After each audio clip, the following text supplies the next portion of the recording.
Paul Tillich's 1962 sermon, Man and Earth, was prophetic. He said, "We have no guarantee against man-made floods. Floods are increasing, ice is melting, raising sea levels." Because theologian Paul Tillich had been an active religious socialist in Germany, he had the so-called distinction of being the first non-Jew to be dismissed from his position. He was a professor of philosophy in Germany in 1933, when Hitler's National Socialists were elected. Reinhold Niebuhr, an American theologist, then invited Tillich to become a professor at Union Theological Seminary in New York City. In the 1950s, Tillich became a university professor at Harvard University. And this is where our speaker today, Dr. Paul Carr, took a course from Paul Tillich, Theology of Culture, in 1959. Paul currently is organizing the wicked problem of climate change. What is it doing to us and for us? And he'll be delivering this at the UUA, UUC. The UUA is Unitarian Universalist Association.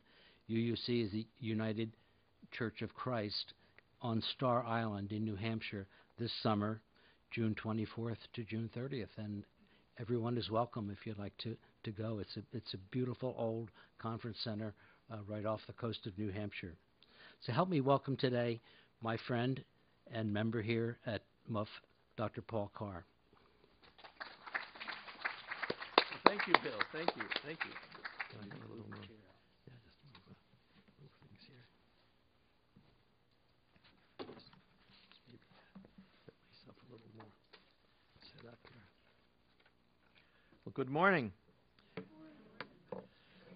Paul Tillich, Climate Prophecy versus Prophet.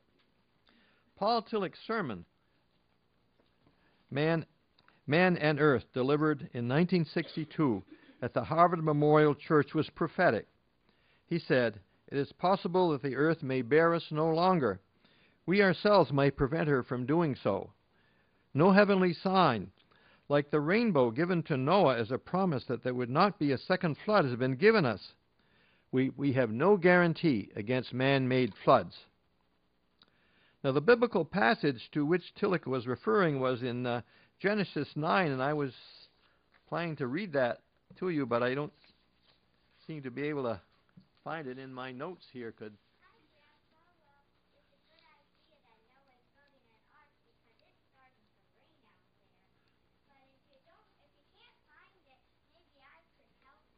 Well, I'd appreciate that.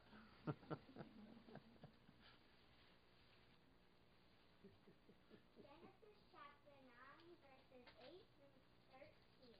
Then God said to Noah and to his sons with him, I now establish my covenant with you and with your descendants after you, and with every living creature that is with you, the birds, the livestock, the wild animals, and all the animals, all those that came out of the ark with you, every living creature on the earth.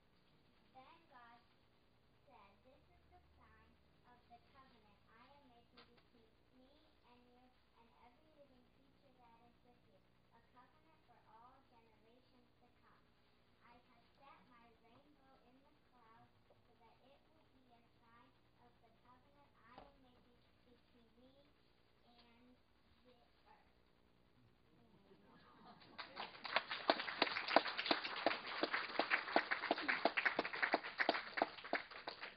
Well, thank you, Karen, so much for helping me out here. To put this biblical passage in perspective, the world population in Noah's day was about 3 million people. In 1962, when Tillich delivered his sermon, we had about 3 billion people, and our population now has exploded to about 7 billion. It would have been impossible for 3 million people in Noah's day to burn enough fossil fuels to break the covenant with God. But now we have 7 billion people burning fossil fuels, and we're increasing the carbon dioxide levels that are warming our Earth via the greenhouse effect. Miami Beach and coastal cities have now flood zones during the king high tides. I have a friend in Miami who lives there and has trouble getting back to his abode during those high tides. Rising salt levels are diluting our fresh water supplies. Sea levels are rising from melting snow and thermal expansion at the highest rate in thousands of years. Climate scientist James Hansen's recent paper, published with 13 co-authors, predicts that sea levels could rise up to 18 feet as early as 2060. Floods and other extremes are occurring more frequently. Storm surges from Hurricane Katrina resulted in $150 billion of damage to New Orleans. Those from Sandy, and $50 billion to New Jersey and New York City. Last fall, as I understand it, Hurricane Matthew caused some concern here in Florida. However, North Carolina experienced flood damage of billions of dollars from the heavy rains. Ironically, 5 years ago, the science panel of North Carolina Coastal Resources Commissioner presented a report that outlined the possibility that sea levels along the coast could rise significantly. Reactions from the local land managers and developers was quick and overwhelming. They convinced the Assembly to pass a law forbidding communities from using this report to pass new rules. I think this is a brilliant solution, said comedian Stephen Colbert. If your science gives you the result you don't like, pass a law saying the result is illegal. Problem solved. President Donald Trump said global warming is a hoax. One of the economic preliminary and ultimate concerns of those who are skeptical or deny what 97% of climate scientists have concluded, that is, increasing carbon dioxide emissions, mostly from fossil fuel burning, are warming our planet via the greenhouse effect and causing our glaciers to melt. Also our mountain glaciers in particular.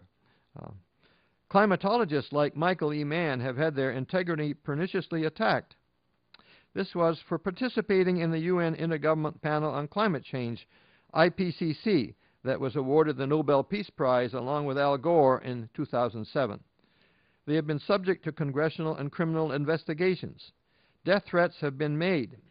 Attacks on scientists are part of the divisive public relations campaign being waged to discredit climate science. These attacks are evidence that the world is at war, according to Bill McKibben. It's not that global warming is like a war. It is a world war, and we're losing, particularly with the recent election of Donald Trump. Threats and attacks on climate scientists would have been, for Tillich, examples of the estrangement and brokenness of our human existence, our separation from the ground of our being. For him, that was God. For astrophysicist Neil deGrasse Tyson, who said, "The good thing about science is that it's true whether you believe it or not." However, taking global action to combat climate change requires public support. The ideology of free market fundamentalism, aided by a too-compliant media, has skewed public understanding. In the introduction of his book, The Creation, An Appeal to Save Life on Earth, Harvard biologist Professor Edward O. Wilson wrote a letter to a Baptist preacher requesting help in saving our planet. Professor Wilson realized that millions of Baptist skeptics and deniers outnumber secular humanists and biologists like himself. I believe the following statement is relevant to politicians from oil-producing states. It's difficult to get a man to understand something when his salary depends on his not understanding it. That was by Upton Sinclair back in 1934 when he ran for governor. Many climate change deniers are also religious conservatives. However, in 2002, the Environmental Evangelical Network launched a headline-grabbing "What Would Jesus Drive?" a campaign to call attention to fuel efficiency. And let me get some of your thoughts as to what car Jesus might drive if he returned to Earth, say, today. Any thoughts about which one? A bicycle. That would be great as long as you don't have to travel long distances. That's right. Someone mentioned the Prius. Ginny, you want to tell them your reason as to why we would be driving a Prius?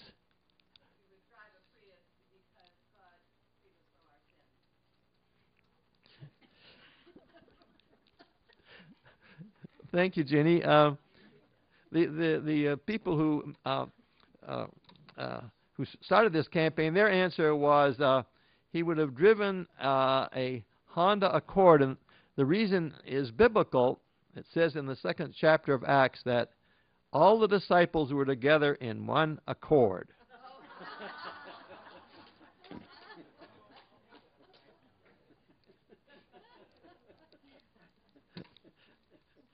In 2006, this group organized the Evangelical Climate Initiative, which released a statement making a moral argument for climate action. Dozens of evangelical leaders sighed, including Rick Warren, whose megachurches have tens of thousands of members. Meanwhile, the Regeneration Project's Interfaith Power and Life campaign, which launched in 2000 as a religious response to global warming, is rapidly expanding its membership. The interfaith section of the 2014 People's Climate March in New York City saw thousands of people from more than 30 faiths, Baptist, Zoroastrian, and everything in between, to rally for climate change. I think the total number was something like 400,000 that people showed up for this march, and maybe the organizers were hoping maybe for 200,000.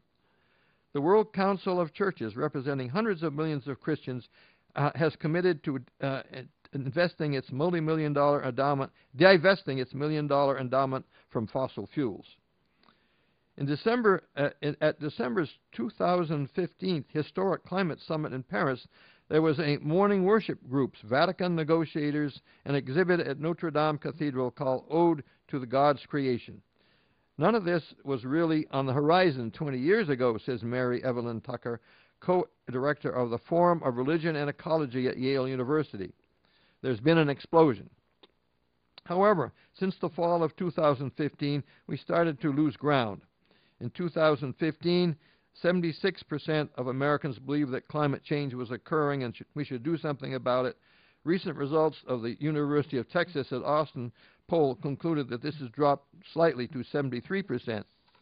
This contributed to the election of Donald Trump, who is rolling back the environmental progress we've made to date. Ask not what your government can do for our environment. Ask what you can do to save the earth. Tillich's climate change prophecy is being trumped by profit. This is justified by the belief that the invisible hand of Scotland's Adam Smith that guided the pursuit of individual profit toward creating the wealth of nations. This 1776 economics should be updated. William Foster Lloyd in 1833 observed the tragedy of the commons, in which the pursuit of individual gains leads to the negation of the common good. According to modern Scottish theologian Michael Northcott, the pursuits of individual and corporate profits, together with a culture-nature divide, are the root causes of our global ecological crisis. Corporations have the same rights as individuals, according to Citizens United. For Northcott, nations have legal and moral responsibilities to rule over their limited terrains and to guard against guard a just and fair distribution of the fruits of the earth within the ecological limits of the planet, with its exploding population of 7 billion people. Ecology is dependent on climate. Its science is complex, counterintuitive, and somewhat ambiguous. I became aware of this in my debates with climate change skeptics like Professor of Physics at Hartford University, Larry Gould. That was in 2011, and then in 2014, I debated Dr. Ted Kochansky at an Institute of Electrical Engineers climate discussion which was televised on Newton TV. Many confuse short-term weather fluctuations with long-term climatic averages. which occur over decades and centuries. Climate change deniers cherry-pick data to support their limited point of view. Mainstream climate science is comprehensive, accounts for large data sets, and can make predictions. From a scientific perspective, skepticism is a virtue, but denial of empirically verifiable findings a vice. Progress has come from skeptics who overturn dominant paradigms. For example, skeptics like Copernicus and Galileo in the 17th century proposed the heliocentric solar system, which eventually overturned Ptolemy's second century geocentric one. And I might mention that it was about 100 years from the time that Copernicus proposed that the sun was the center of our solar system until finally Newton came along and worked out the mathematics, and everyone believed it. For Tillich, the dialectic boundary was the best place for acquiring knowledge. Might climate change be a modern kind of sin? Sin includes rebellion against the creation, according to process theologian Marjorie Hewitt-Shokaki. Pope Francis has described man's destruction of the environment as a sin and climate action a sacred duty.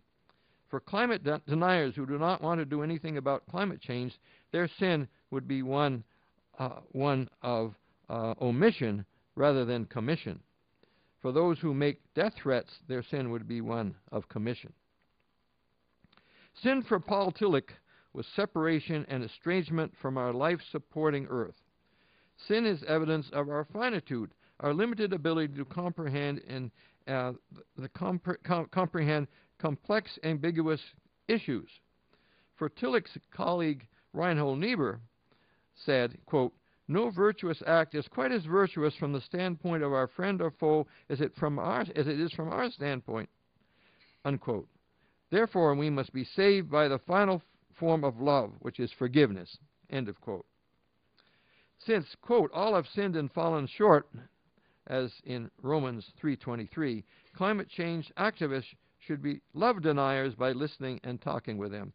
Climate scientists should be framed without the cultural beliefs that antagonize political and religious conservatives.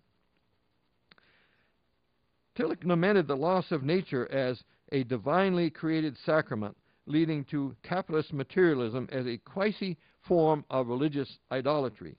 For him, idolatry was elevating a preliminary concern, namely profit or money-making, to an ultimate concern. Obviously, we all need money to meet our basic needs, but our ultimate concern should be love for our neighbors, God, and His creation.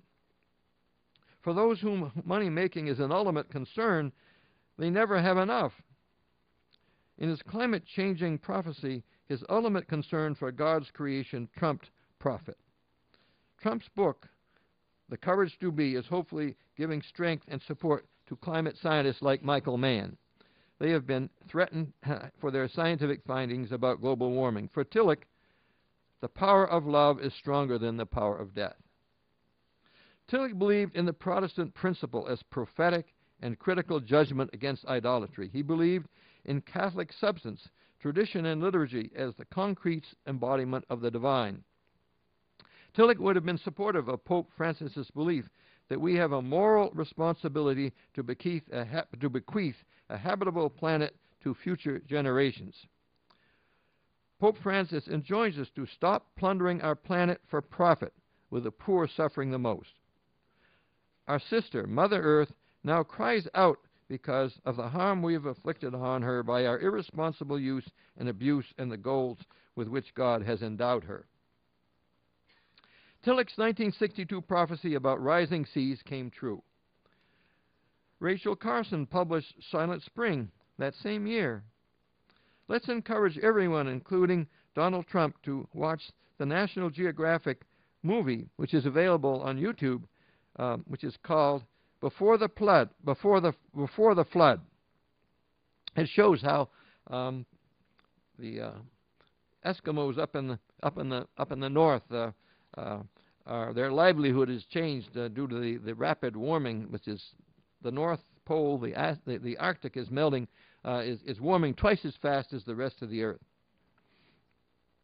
I would invite